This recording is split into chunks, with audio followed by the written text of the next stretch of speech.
Welcome to everybody. Good morning, and thank you for joining us this morning around the topic of cash flow forecasting. We're quite excited about what we have to show you this morning, and this is certainly a topic that has become quite pertinent to most of us in business during the times that we find ourselves in. Just to briefly introduce the two speakers on the call this morning. Firstly, myself, James Carr. I'm the sales exec, head up the sales team in the IOCO data and analytics team. And with me on the call, who's going to be taking us through the meat of this morning's discussion, is Chris Hewitt, who's one of our financial and operational performance management solution managers. And Chris is going to be taking us through most of the presentation this morning. Just a bit of background for those of you who don't know us, who may be joining for the first time. Our business has been around for about 40 years. We're part of IOCO, which is formerly the EOH ICT business.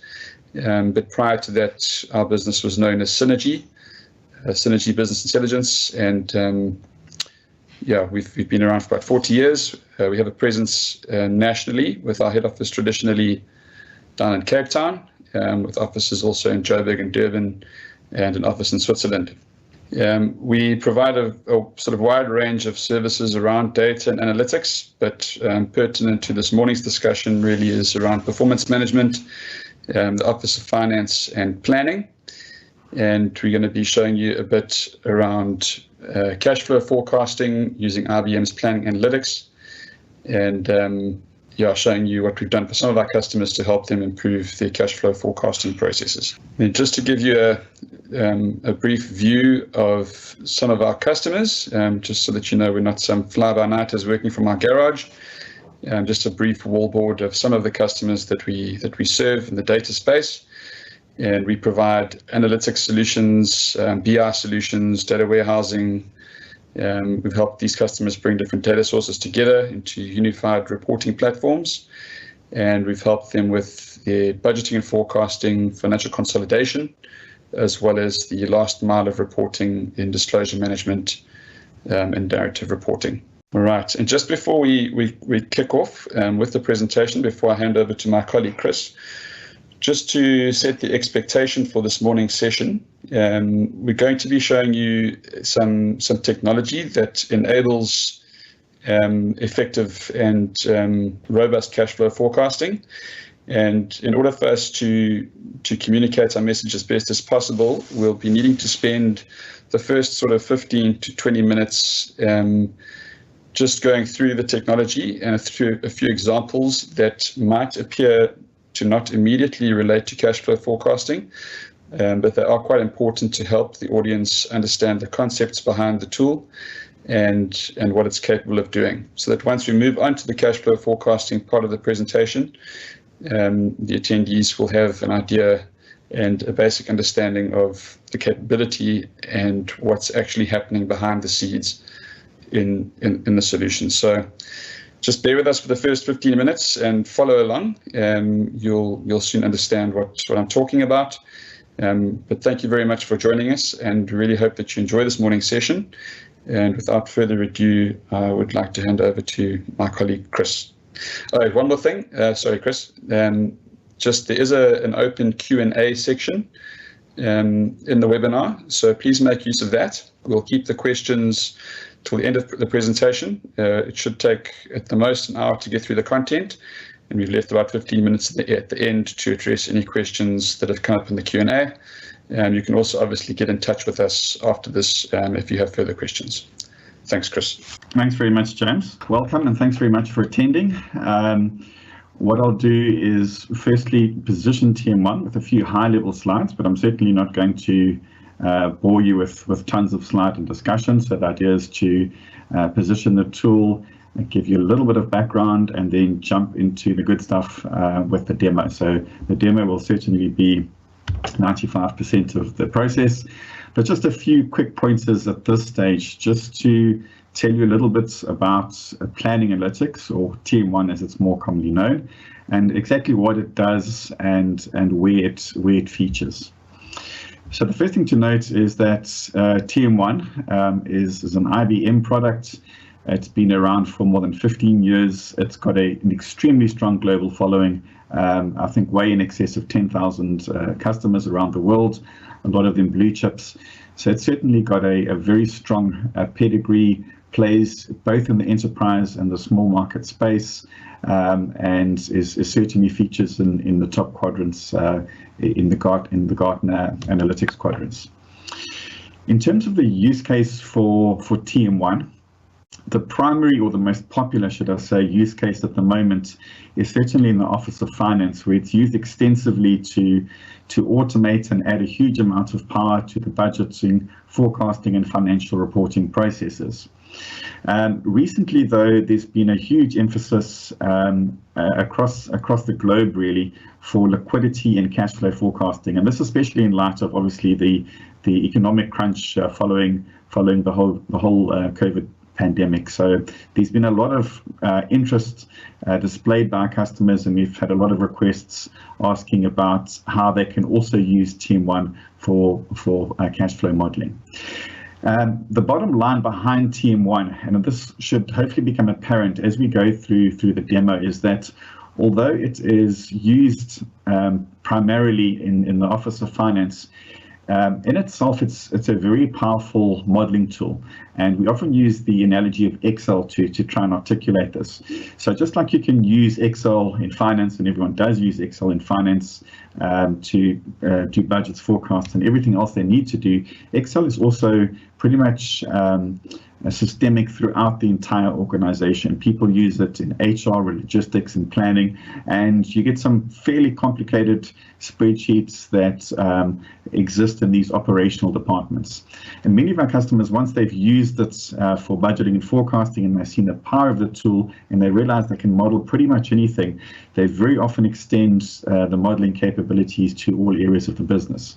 So TM1 is being used for things like supply chain management, production planning, HR planning. The list is pretty much endless. Where there's a spreadsheet and you're modeling stuff, this is a modeling tool that can take that modeling process that you've got, no matter how complicated, not just replicate it, but improve upon it, make it more secure, more robust, and allow it to automate processes that were often manual in the past and involved a lot of collaboration with a lack of automation.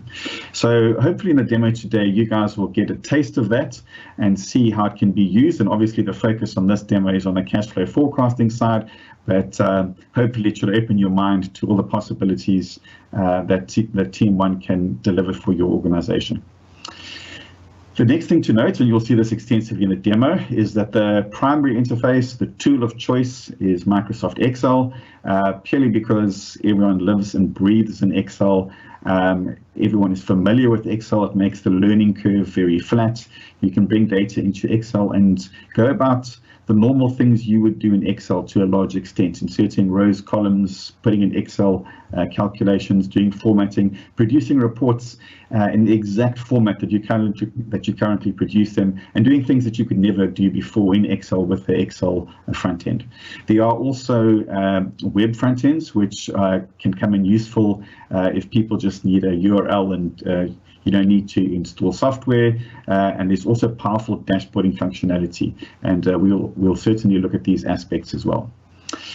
The other point about it is the self-service and ease of use. So TM1 is a tool designed to be used by the business. It doesn't require a lot of IT investment in it. In fact, most of the time when we do a TM1 implementation, we have very few dealings with the IT department. They obviously are important, not to discredit them, so they need to provide the infrastructure and the servers and all those good things. But once they've done that, it's very much a tool where users can self-serve. And that's primarily driven by the fact that it's got an Excel front end, so you can do your own You can do your own reports very quickly and very easily. If you know Excel, you don't have a problem. And you can also, as an end user, if you have an appetite in the future, you can start designing your own models as well. So IT is always there in the background to do all the necessary infrastructure stuff, but it's very much a tool where we've seen time and again where it's owned by the business, used by the business, and evolved by the business as well. The last point on the slide is just regarding the data in TM1. So we are working in Excel, and Excel is the front end, the main choice of front end, should I say. But the important thing to note is that the difference between regular Excel, if I can call it that, and TM1 is that although you're working in Excel, the data that you are seeing that's being displayed to you and the data that you are capturing is coming from a live centralized database sitting on a server.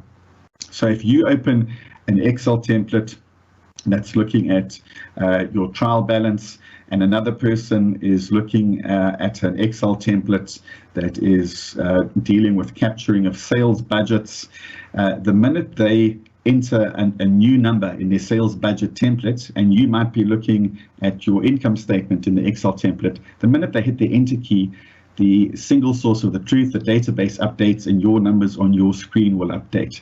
So although you're working in Excel, the critical distinction is that the data is not stored in Excel, which is really the big differentiating feature between this and conventional Excel.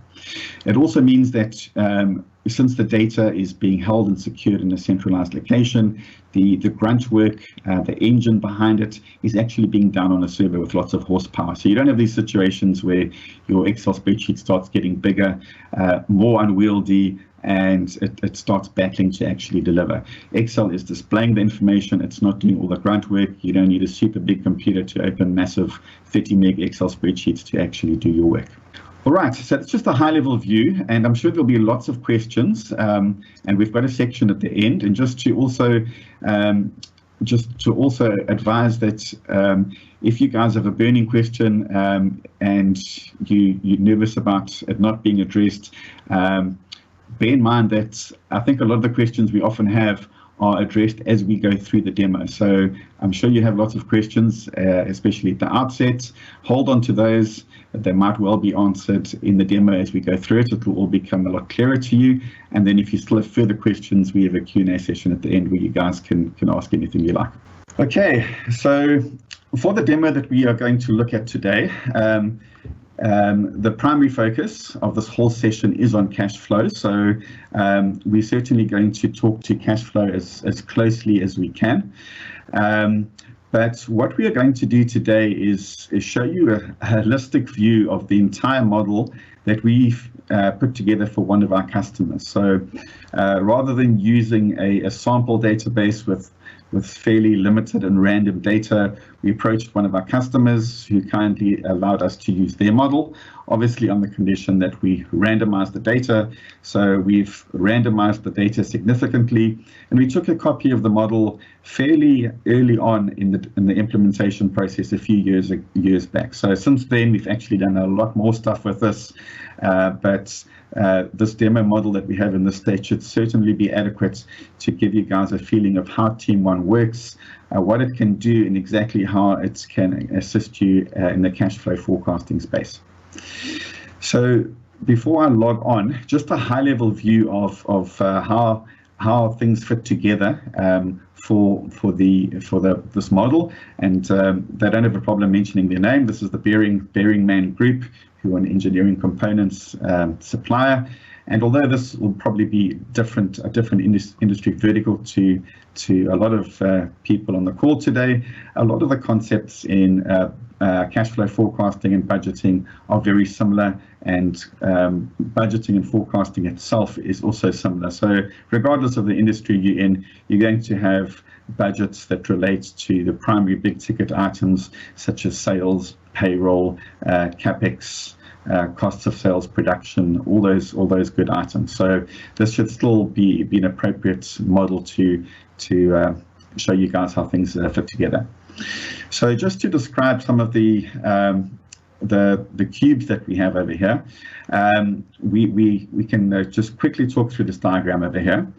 Before I do that, I just want to visit the concept of a cube. And I know that in current times, there are a lot of BI tools that use cubes, and people are familiar with the concept of a cube, but some aren't. So for those who aren't, just a very quick explanation of what a cube is. Once again, we refer to an Excel metaphor. So if you think of a pivot table in Excel, a cube is basically like a pivot table, rows, columns, and page filters, but add a huge dose of horse steroids to that. So in Excel, you can do a lot with pivot tables, but Excel is always limited in size. You've got like 1 million rows, and if you throw in massive amounts of data, it's going to start flaking out. With TM1, these cubes are on a server, and you can literally feed in millions and millions of rows of data, and you can hold within those cubes. You can hold information that you import in from various systems. So you can import data from ERP systems, from separate payroll systems, various operational systems, text files. So we can bring data together from multiple places. We bring it into the cube. We then put all of our logic and formulas in there, kind of equivalent to Excel formulas, but they're really sort of like 3D formulas, which are much more powerful than you can achieve in your normal Excel formulas. And then you have a cube with for reporting purposes, for generating your budgets, and pretty much running your budgeting process.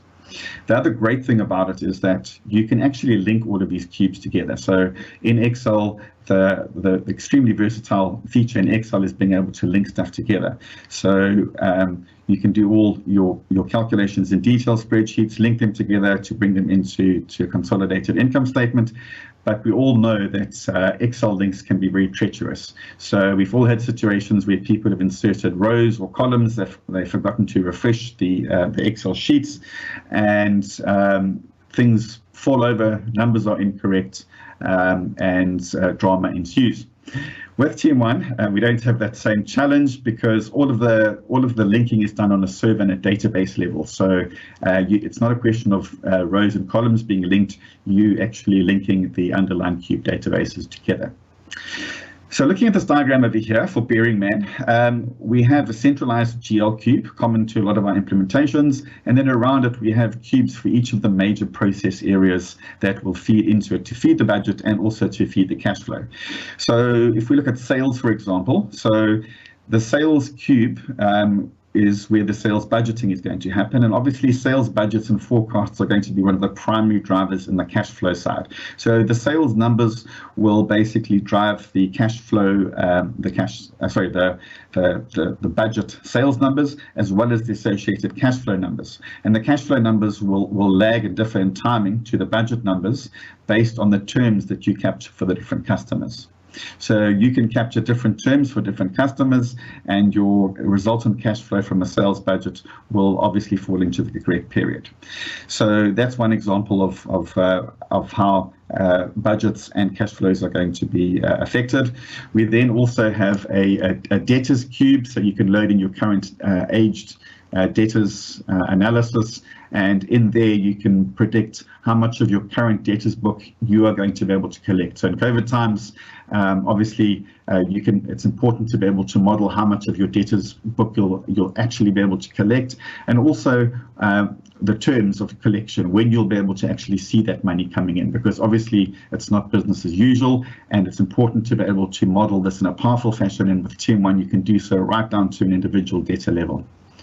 We also then bring in considerations like the payment terms for your creditors. So whenever you are purchasing whatever's driving your purchases department, your terms with creditors need to kick in, and you might well in these times be negotiating additional credit terms rather than just the conventional 30 days that most people go for. So we have a whole lot of cubes that will feed into this, and there certainly isn't time to go through all of them. And we'll pick on a few items, and we'll show you how you can change some budget numbers and how you can change cash flow parameters, and how we can dynamically play around with the parameters and do what-if scenario analysis to predict our cash flow on a monthly basis. Okay. In addition to joining the various the cubes to the GL, we can also join them to each other, just like in Excel. So you can join payroll to uniforms cube, uniforms for new heads when they start. You can link together sales and payroll, because if you're selling more, your payroll commissions obviously are influenced, and in turn those feed to the GL. New starters might be entitled to a vehicle. There's a vehicle budget calculation, and that gets updated, which in turn updates insurance and tracking. So you can pretty much link anything which way you want to, and all of this ties into budgets, as well as obviously the cash flows, which obviously follow the income statement budgets in different time periods. So we're going to have a look at all of these features as we jump onto the demo. The tool of choice for most finance people, certainly, and certainly for me. I worked in finance and spreadsheets for many years, so a tool like TM1 has been the best toy that I can ever get my hands on. You know, we're all familiar with big, cumbersome, complicated Excel spreadsheets, and Excel is certainly a great tool to use as your main interface. So the first thing I'm going to do is I'm going to log on over here. Okay, I think I'm already logged on before the session, so my logon hasn't expired. But when I log on, it then determines who I am, and it will give me access to what I'm allowed to see. So from just a quick tour at this point on the interface for Excel before we jump into the cash flow stuff. On the right hand side, you have a list of all the cubes. Like I said, think of a cube as a super pivot table. And if I open up one of the cubes over here, I can see that I've got a sales cube, and in my sales cube, I've got different dimensions. So once again, think of these as all the selector areas in a pivot table that you can drag on. We've got year, month, we've got different versions. So you can budget, you can have different budget and forecast versions. So it's quite useful as you go through various iterations. You know, pre-Exco presentation, you can snapshot a version to a version called budget 1. You can then make some changes, snapshot to budget version 2. So you can keep multiple versions, and that allows you to track the changes. Very often in Excel, you keep making changes and everyone loses track of what was changed, what the original numbers were, why the numbers have changed. Versioning in TM1 is a great feature that's used extensively throughout our customer base. We have product divisions, so product information. We have customer information down to a detailed customer, and we have all the measures: sales, cost of sales, amount, all those good things. And it's really, from an interface point of view, just to give you guys a little flavor here without going into too much detail, it's very much a user-friendly tool for end users to look at the data, design their own reports, and capture the information. So reports and a capture template are almost the same thing in the world of TM1. So you can drag stuff onto it, you can view it, and you can change it. But the great thing is that you've got complete granular control over the security. So you can decide who gets to see stuff, what they can see, if they can change it, what cost centers they can see. So you can have the same templates, and two people logging on will see different things depending on the security profile.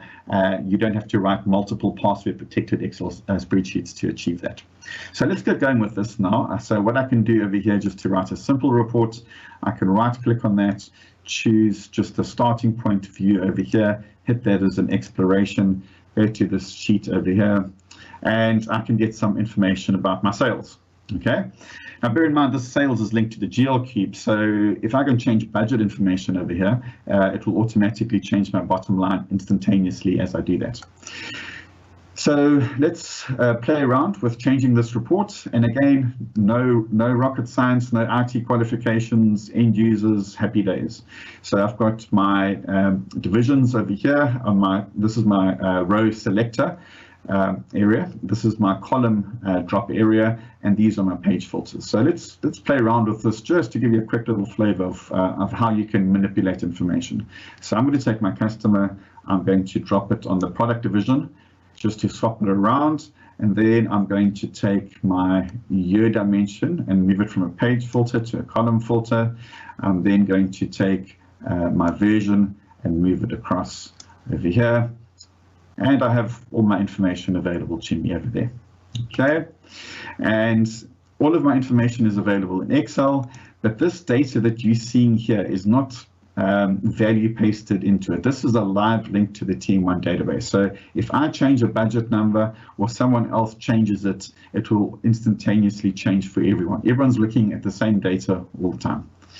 So I can also interact with the data on my Excel spreadsheet. I can change filters, and I can also use Excel formatting to spruce it up and make it look exactly like I'd want to do in Excel. So you have that complete level of formatting in Excel where you can insert rows or columns. You can put a particular value in a cell and format it.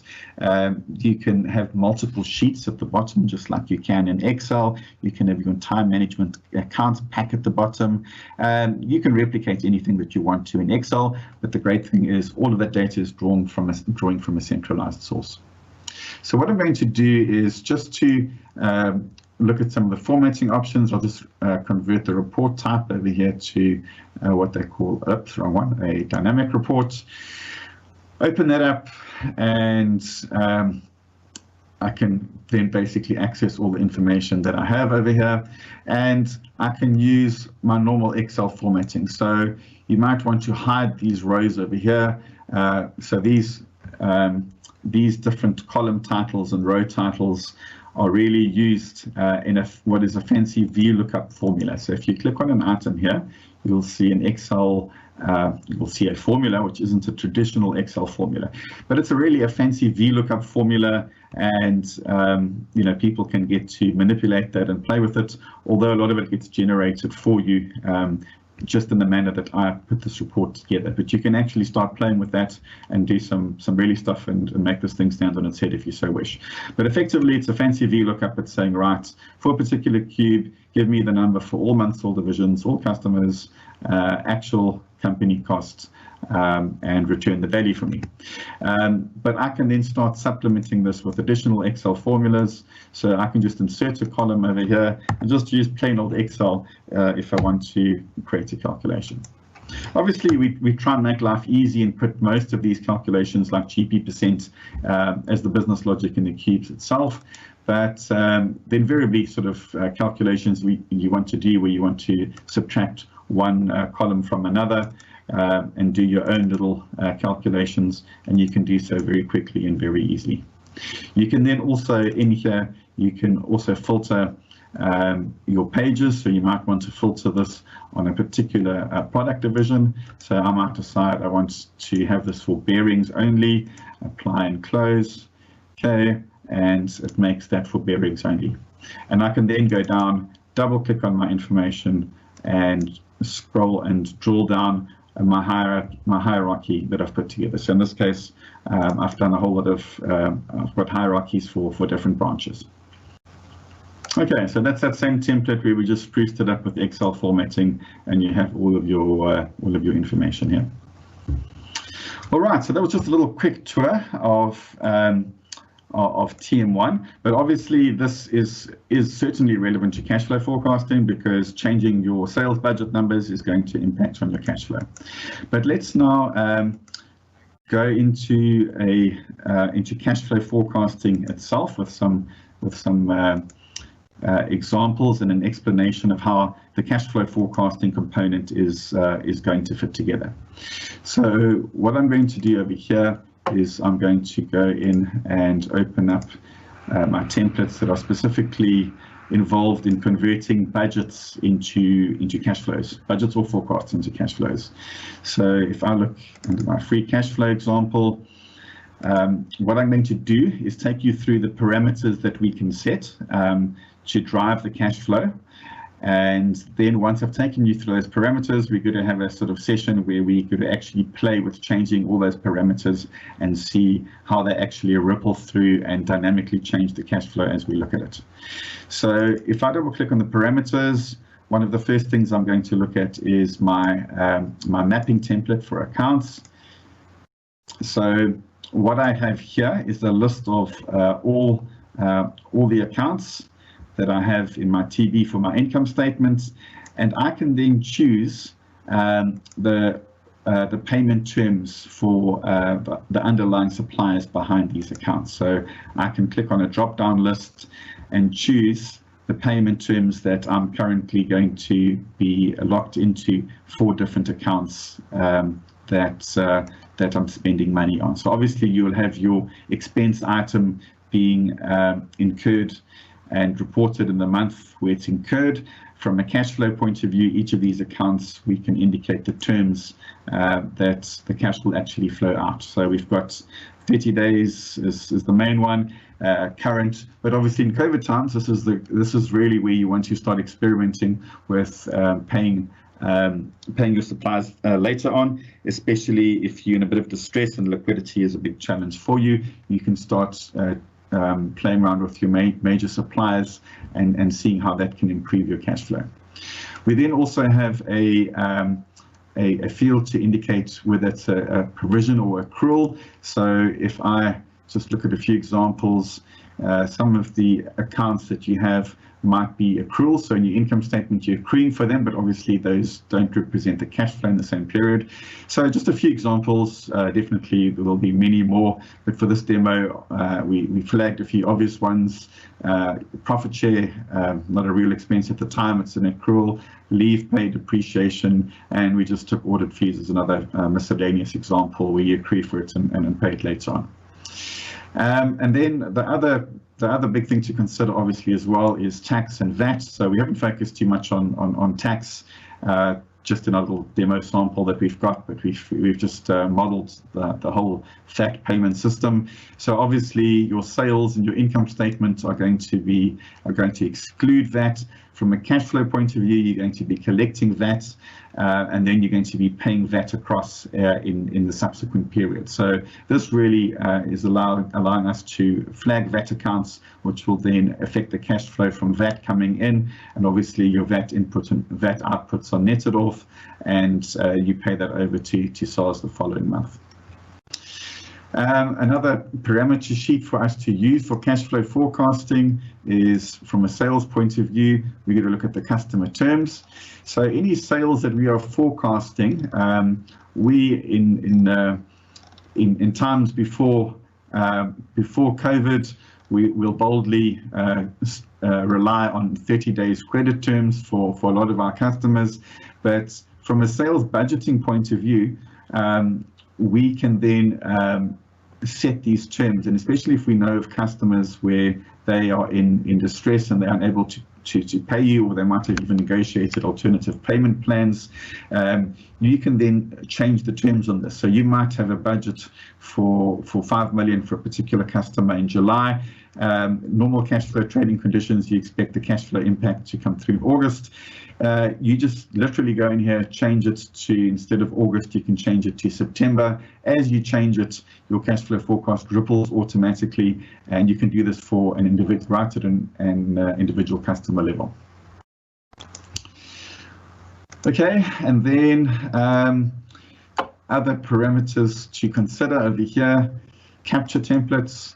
So in here, the other thing that I do from a cash flow forecasting point of view is I'll bring in my debtors book at the start of the period. So obviously going forward, I'm going to be forecasting, cash sales in 3 months' time, and my debtors terms will then look at the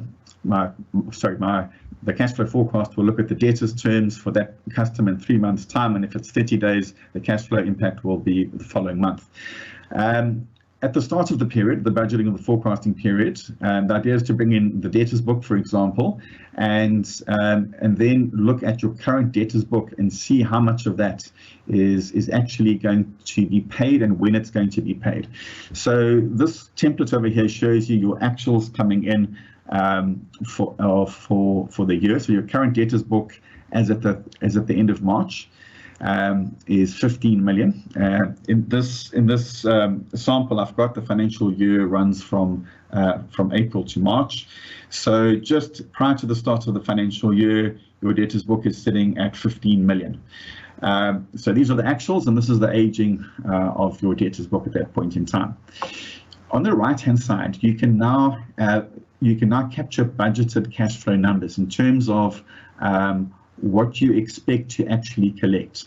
So as a starting point, if you're completely ambitious, which few people are at the moment in terms of what you can collect, you can put in the full amount over here, and you can then capture how this is going to be paid. So this isn't the aging, this refers to when you'll receive the payment. So at the get-go here, we're saying, okay, we expect of our total debtors book owing, we're going to get 13 million in the next 30 days, which will be in the financial year, which will be in April, the first month, and then we're going to get 2 million paid from our debtors book in June. May for that 2 million. But we can go in here and actually change these numbers, and we can change this value 15 million to something a lot lower, and we can also spread this out because you might get paid over a period of time. Okay, and again, like I said, we're going to start playing with these parameters and seeing how the cash flow shifts and moves all over the place. So we're going to have a bit of fun afterwards playing with all these various parameters and modeling what-if scenarios to see how cash flow is going to come out. So what I'm going to do now is I'm going to open up sales cash flow movements. And what I can see over here is cash flow, my cash flow from sales. So I'm going to double click on this, and this is the cash flow relating to sales. So this is from my sales cube, which is right down to a customer and a product level. So if you have a look in here, this goes down to the product division level. So I can see all my product divisions over here. So I can choose information for a particular division, or I can have all divisions. I can then have all my customers over here, and I can drill down from a country to a rep, a country to a branch to a rep to an individual customer. And what this does is it takes my budget information that I've captured, and it models the cash flow implication of that. So you can see over here that firstly for March, for April, should I say, the first month of the year, this would typically pull in, or this could pull in, should I say, from the forecast from the previous year. But what is actually going to drive the cash flow for the first month is going to be the debtors book that you import at the end of March. So that will kick into the income statement, and we'll see shortly how those debtors balances play out in terms of coming into the income statement. But certainly then for future sales that you are predicting for the month, you can see that we've got a budget of 18 million in April. The cash flow effect is in May. May budget 20 million cash flow effect there. And you can literally go down and change your sales budget numbers. And as you change your budget number, obviously your sales budget changes, and sales drives a whole lot of other stuff which change automatically. But in the cash flow context, as you change this, your cash flow movement changes as well. So all these good things, all these toys we can play with, and we can model all the parameters and drivers that are going to affect our cash flow and instantaneously see the results month on month on your cash movements and how you move from your opening balance to your closing balance. And that's exciting stuff we're going to start playing with in the next minute. Okay, so let's jump onto that and go and have a look at the modeling that we can do over there. And to do that, what I'm going to do, just for variety, since it is indeed the spice of life, I'm going to go to the web interface. So all of these reports you can write in Excel, but let's just go and look in on the web interface, because everything you write in Excel is delivered via the web interface as well. So if there's someone brand new you want to give it to, doesn't work in Excel or doesn't have TM1 installed, give them a web link and they're good to go. So I can open this up. I can go to my free cash flow, and let's go and have a look at some of my reports over here. So I can click on this, and I will click on my free cash flow detail statement over here. And this then gives us the end result. So everything we've spoken about before, the budgets, all the various budgets, which we haven't covered because they would require a session in its own right. So we have a whole budgeting model set up that allows you to budget payroll, budget CapEx, budgets, sales, cost of sales, all of those good things. Those are all feeding into this, and from here we can see how these translate into a budgeted cash flow statement driven off your income statement and balance sheet budgets. Okay, so let's just go and take an example over here and have a look at an account and how it moves. But just before I do that, just to give you the quick layout of the chart of accounts. So this is in a sort of management accounts, chart of accounts format, the normal suspects, gross profit over here. We then have overheads, a whole lot of overhead categories going down to operating profit. And then after operating profits, we have some items that's cash flow items that we can manually capture. So audit fees, if you remember, we set that as an accrual, so it doesn't actually appear here as a cash flow item in operating profits. What we then do is we take it out and we can punch in the actual days where it's going to appear in a separate template. We then also have calculations that are done automatically, all feeding off our budget calculations. So in our budget modules, there's a CapEx module where all the cost center managers itemize the CapEx that they want. So we calculate the VAT input on CapEx expenditure that we put in over here. And then we also have net VAT received on the income statement. So obviously you're going to get additional cash flowing in over and above your income statement items for sales, for the VAT that you're receiving. So there's input VAT and output VAT, and then obviously that's the net VAT received. So all of that is calculated automatically for you, and then the VAT is paid in the following month. So if you have a look over here, you can see the SARS payment of VAT, 7,300. So it's the net of these two VAT amounts, the CapEx VAT amount and the net VAT from the income statement, and you can see that that appears over there. And then similar in future months, the net VAT over here is basically 2,000. That gets paid in the following month. So all of that gets calculated for you automatically. So once again, a dynamic model, you change your sales, your VAT changes, your SARS payment changes, everything is live, linked together and instantaneous. Okay, you can then also capture things like loan payments, capital loan repayments. You can capture that into here as well. And then you get the movement for the month. So you can have a cash flow movement over here of minus 181,000. Your opening balance, which you can get from your bank statements, from your bank balance in your GL, and you've got your closing balance. That closing balance obviously becomes the opening balance for the next period, added to the movement, closing balance, which flows to the opening balance for the next period. So you know the drill there, obviously cash flow, and at the end you then get a final cash flow balance that you have as 5 million rand. So if we just look at it on an annual basis, we can see the overall movement for the year, 4.5 million, opening balance was 5, and that closing balance we saw in December, 500,000 is 5 million. Okay, so what we're going to do now is we're going to go and look and do some fun manipulation of numbers and see how these cash flow numbers can change. And once again, I'm going to use the dashboarding tool. So all of these tools, remember, can be used in conjunction. The important thing to remember is that they're all feeding off the same database. So whatever number I change in any tool, whether it's Excel, whether I change it on the web interface, or whether I change it in the dashboard, which I'm going to show you shortly, it's all talking to the same data source, and everyone gets to see the same information. Okay, so let me close this down, and then I'm going to go to my little dashboarding interface and log on over here.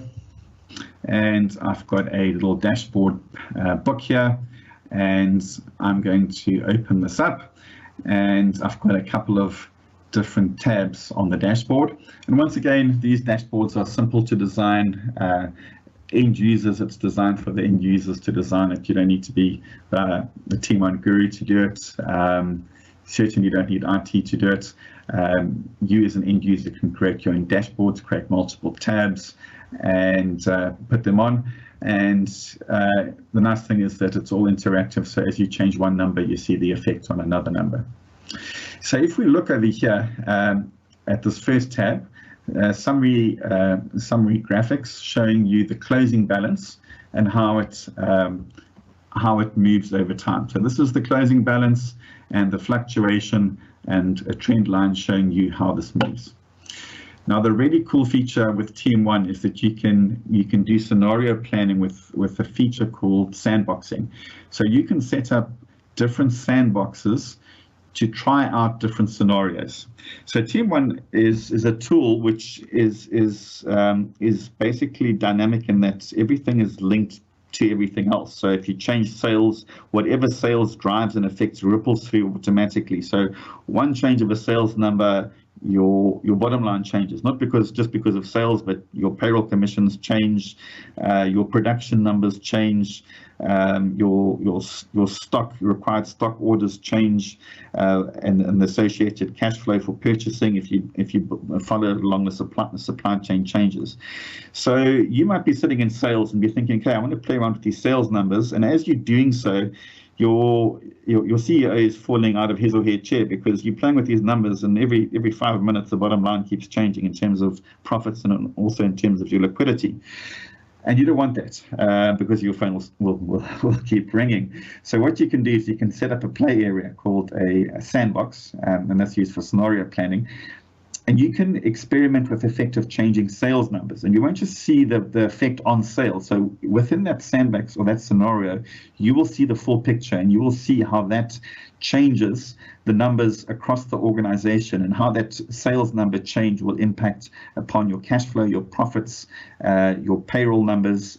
Everything is linked together, and you can do extremely powerful what-if analysis on that basis to test the impact. So very often, if you want to play around with changing numbers after Exco has reviewed it, whether you're dealing with budgets or cash flow, they ask you to change a few numbers. You often have to go back and spend a couple of days working through the impact and the plumbing behind the change and how that will affect everything else. With TM1, everything is linked together with formulas, and you can automatically see the change as you hit your enter key. So we've had situations where users have sat in the boardroom in the Exco meeting, and with a laptop you basically say, right, let's decrease inflation like we have over here. Let's choose our pay increase date from September. We're going to move it out to the end of the month. Let's pay people, instead of paying them on the 26th of the month, let's pay them at the end of the month. Okay, so all of those things you can see and model your cash flow. And you can also, if you design your cash flow differently, you might want to do this on a weekly basis. So very important to note, again, just to reiterate, that this is something that we designed from the ground up, and this is just an example of what can be done. TM1 is a framework where you start with the equivalent of a blank Excel spreadsheet, and you design what works for your business. Now, obviously, we've got a lot of experience in working with many businesses, and we can come to the table with some good ideas.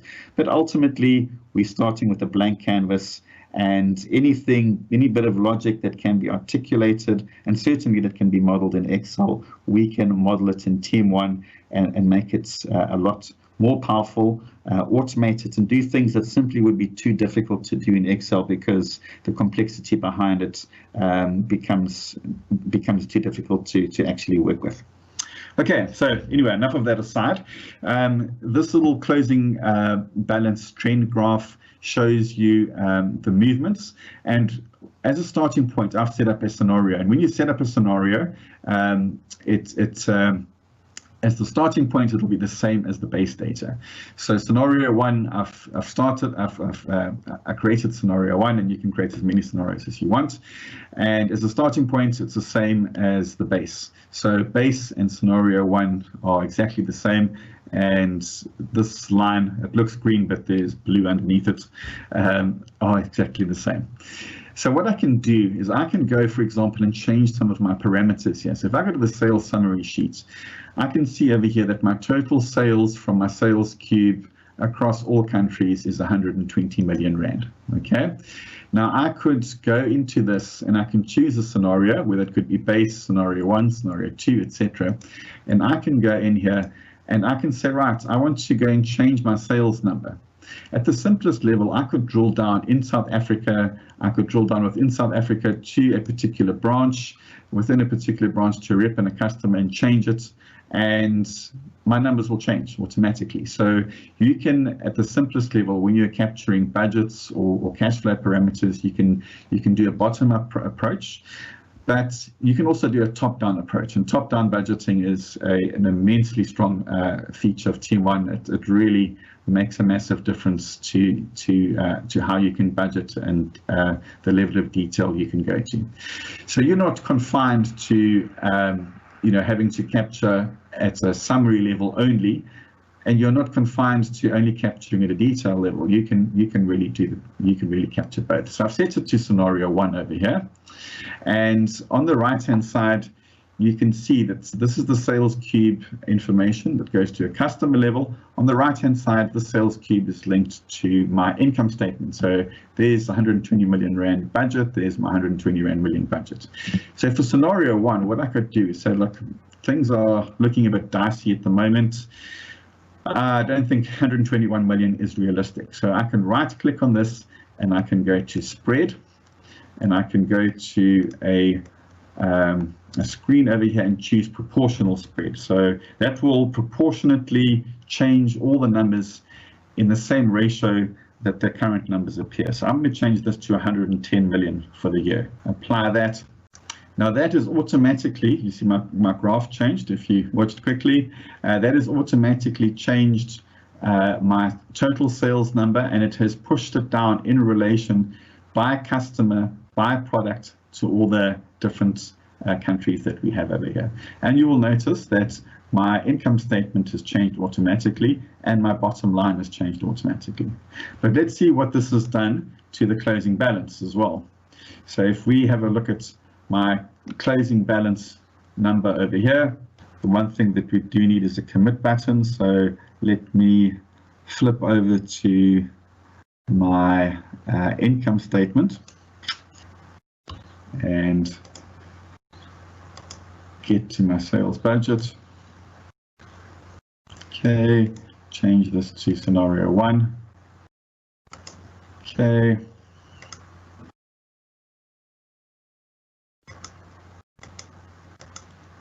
And that is,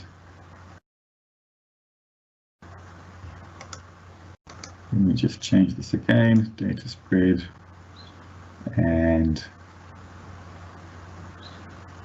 proportional spread. Let's take it to 109. Is showing it there.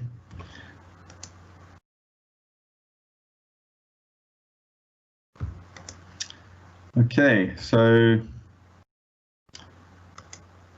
if I flip back to my sheet over here, 110 million, here's my cash flow movements, cash flow balance. There we go. Okay, so I changed that to 109 million. And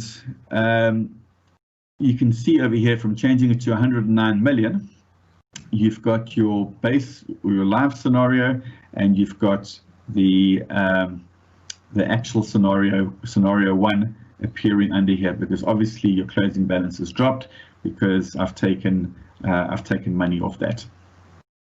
Okay, so then I can look at my cash flow movement. All right, and I can see again a slight difference over here in my cash flow movements between base 1 and scenario 1. So let me just make this more obvious. Let me go in here again and do a data spread, do a proportional spread, and I'm going to make this 100 million.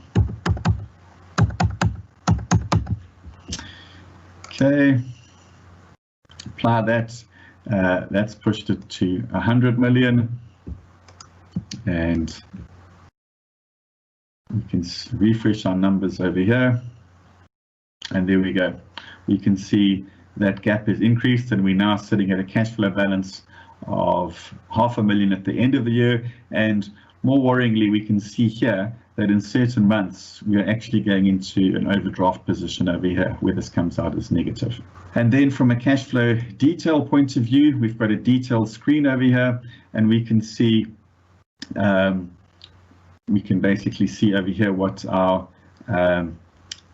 net cash flow position is going to be and how it actually is made up. So you can see over here, we can have the analysis per month over here. So this is purely cash flow, and we can investigate the cash flow movements all the way down. So you can see, for example, if we can double click on sales, you can see the sales, drill down on sales and see the sales for all the various accounts coming through. So if you remember the debtors book, we had 13 million, we had 15 million that we were expecting from the debtors book. We aged it as 13 million in April and 2 million in May. So we might decide, hang on, this is not going to be realistic. Let's go and change those numbers. So I've got a tab here just for convenience for debtors over here. There's that 15 million. I might decide, look, that total 15 million is probably not going to be collected, and I'm going to change my value for 30 days. I'm going to decrease this. I'm going to go to spread data over here, and I'm going to choose 11 million. Hit apply over there, and then for here I'm going to make this, let's take this down to 100 million. So if I go here to spread data and I make this 100 million, I can apply that.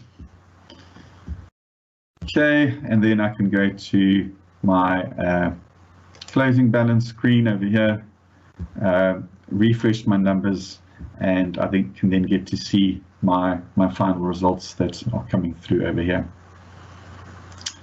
Okay, so I can see April is obviously dropped off. We can look at the cash flow impact in May. We've got the cash flow detail over here. We've got sales summary information, we've got debtors, and then we've also got manual adjustments where we can go in and capture items. So if our cash flow numbers are dropping particularly low, we can capture loans, capital loans that we want to raise to basically ensure that our overdraft is not maxed out. Okay, guys, I think that is pretty much it from my side. A bit of a rush demo. There's a huge amount to show you guys, and we'd be delighted to engage with any of you after the event to talk about it more and to talk about the budgeting, the pure budgeting components as an area, and a deeper dive into the cash flow budgeting. But hopefully that has given you an idea of what you can do with TM1 and how it really is a financial modeling tool that can allow you to craft something from the ground up, starting on a blank canvas, and design something that can meet the needs of your organization. So for that reason, it's not a plug and play solution, and in our mind that's the best thing out, because you're not forced to retrofit your unique requirements to a tool which has modules for different sections such as sales and cash flow. This is designed from the ground up, and the whole idea is to deliver what you guys are currently doing and enhance it considerably as well, automate it, and give you a lot more power and flexibility to run your business into the future. So from my side, thank you very much. I think it's time now to hand over to Q&A for any questions that you guys might have. Great, thanks very much for that, Chris. Yeah, if there are any questions, you're welcome to put them up in the Q&A section where we can address them. Alternatively, there will be a follow-up email going out to everyone who's attended today, also with a link to the recording from today's webinar. And feel free to respond to that if you have additional questions, and if you'd like to chat further to us about how we can possibly assist you in your business around cash flow forecasting or budgeting. Okay, James, what I can maybe do, if there are no questions, is just flip back to my slides and just give a quick overview of the service that we offer over here. So in terms of the solution that we have and how we deliver it, summarize again what we've spoken about in the slide. So the points here to make, It's something that's built from the ground up. Like I say, it's completely customized. We've got powerful scenario planning capabilities, which I think have been demonstrated. We can integrate with your existing systems. So in TM1, we can import data from your ERP systems. If you have different payroll systems or operational systems, we can interface with those to bring in all your actual information to allow us to model future budgets and cash flow movements. The user interface, very intuitive. Excel is a tool of choice, and then some great web interfaces. Centralized data and models, so everything is held in a centralized location, single version of the truth. And then what we spoke about quite a bit was the fact that you can model all sorts of processes. So it's a great tool for cash flow forecasting, but there's so much more that can be delivered with TM1 throughout the business. In terms of the service we deliver and how this will work, so given that this is not an out-of-the-box solution, it's designed for your organization, we have a few processes that we follow to actually get you guys up and running. So we do a discovery process firstly to understand how your business works, what your unique requirements are, what data you use, where it's stored. On the back of that, we'll put together a proposal and then obviously craft and implement a solution that will meet your requirements. As part of that process, we make sure that the users are trained and able to use the solution and obviously to maximize the value and the adoption. And then on an ongoing basis, we ongoing partners with all of our customers. We don't sort of drop a solution and then leave. We provide ongoing support, and we always in close contact with our customers to give them any support they need, and also to help them in initiatives to further evolve their solutions, add new functionality, or extend it across other areas of their business. Great, thank you very much, Chris. There were no further questions in the Q&A session. To everyone that's joined, thank you very much for joining us this morning. This brings us to an end of the event. We will be in touch via email, so please feel free to reach out to us if you'd like to discuss any of this further, and if you'd like to discuss any of your challenges or anything that you're trying to achieve in your business with us. So thank you very much and enjoy your day further.